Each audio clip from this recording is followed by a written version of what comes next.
Good morning, dear students. This is your English period. Open your new learners grammar and composition, page number 91, lesson 13, subject and predicate. Yesterday we read about the subject and predicate.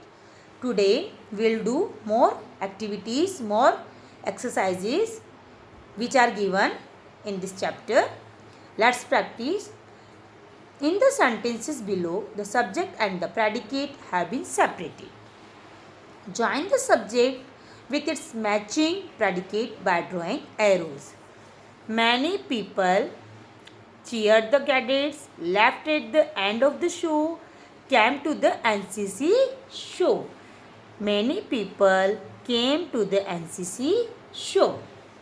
Two young boys, you may see there are two young boys, led the NCC cadets. The cadets show different tricks. The crowd cheered the cadets.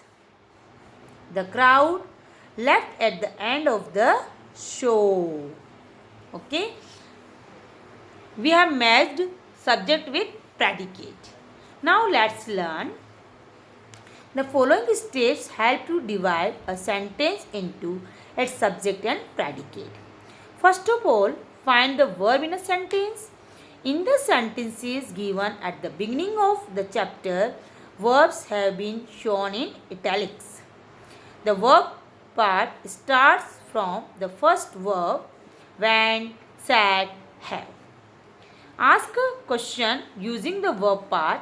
The answer to the question is subject of the sentence. Answer of who and what is a subject. Example question. Who went up the hill? Answer Jack and Jill. What do we learn about the subject from all these steps? The subject is someone or something that does the action in the sentence. Let's practice. Read the story given below.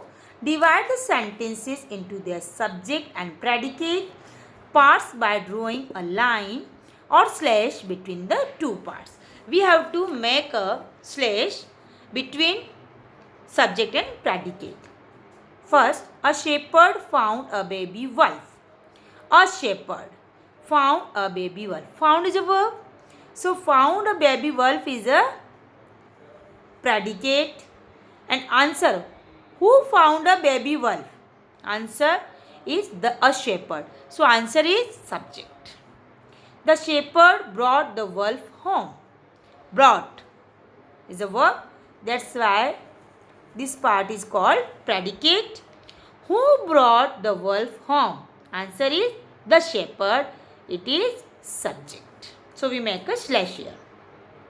He taught the wolf to steal sheep from other people. Taught is a verb. So, this part is predicate and he. Who taught the wolf? He. So, he is a subject. The wolf told him this. Told is a verb. So, this part is predicate. And who told him this? The wolf. So, answer is subject. You have taught me to steal. Again, taught is verb. So, this part is known as a predicate. And answer, who taught me to steal? You have. Have taught. Have taught is a verb. So, we will slash here. Have taught is a verb. So, have taught me to steal. Who have taught me to steal? You. Answer is you. That's why you is subject and have taught me to steal is predicate. I may also steal some sheep from you. May. May is a verb. So, may also steal some sheep from you is predicate. Who? I. So, I is the subject.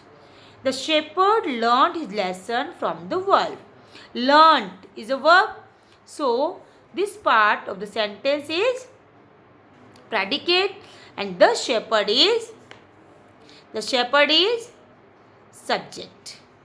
Learned his lesson from the wolf is predicate and the shepherd is subject. Okay.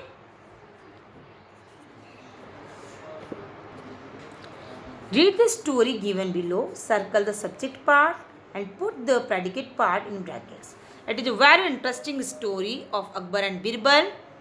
We have to circle the subject part and put the predicate part in the brackets. So first we will read this story. One day Emperor Akbar saw many crows in his garden. This is the sentence.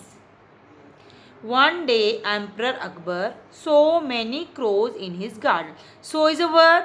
So many crows in his garden is a predicate and this is the subject. He asked Birbal, how many crows are there in the kingdom? Asked is a verb. So remaining part after the asked also is a predicate and he is the subject. Birbal answered 95,463 crows. Birbal is the subject. Answered 95,463 crows is a predicate. Akbar told Birbal, how are you so sure? Told Birbal. So this sentence is predicate and Akbar is the subject. Birbal had a quick answer. Had is a verb. That's why this part is known as a predicate and Birbal is the subject. Some crows have come to visit their friends here. Have come. Verb. That's why this part is predicate. Some crows have gone away to visit their friends. Some crows is the subject. Have gone away to visit their friends. Predicate. The number of crows. The number of crows is a subject. Can vary is the predicate. So it is a very interesting story. Now question 3. Read the sentences about animals and birds. In some, the subject is missing. In some, the predicate is missing. Complete each by adding the missing part. After each sentence, write what you use, the subject or the predicate. We have to use subject and predicate to complete the sentences about the animals and birds only. First, ducks swim in the pond. Here is ducks plural. That's why we will use verb, simple form of the verb. Ducks swim in the pond. Ducks is the subject. It is the predicate. So we will write here predicate. Zebras have strips. This part is predicate. A bat searches for food at night. A bat, subject, searches for food at night, predicate. The lion roars loudly. Roars loudly, predicate. The giraffe has a long neck. The giraffe, subject, has a long neck, predicate. Peacocks dance under the rain. Peacocks is subject. Yes, cuckoos sing a lovely song. Sing a lovely song, predicate. H, dolphins are very intelligent. Predicate. Polar bears are white in color. Polar bears, subject. Okay. So, I hope you all have understood that subject, what is the subject and what is the predicate? Predicate which have the verb, that is called predicate. The verb part is called the predicate. The subject is someone or something that does the action in the sentence. Okay. The verb part is called the predicate. The subject is someone or something that does the action in the sentence is called subject. Okay. So dear students, this is your homework. Read this poem and send me your video with reciting this poem in good voice and try to understand the meaning of this poem.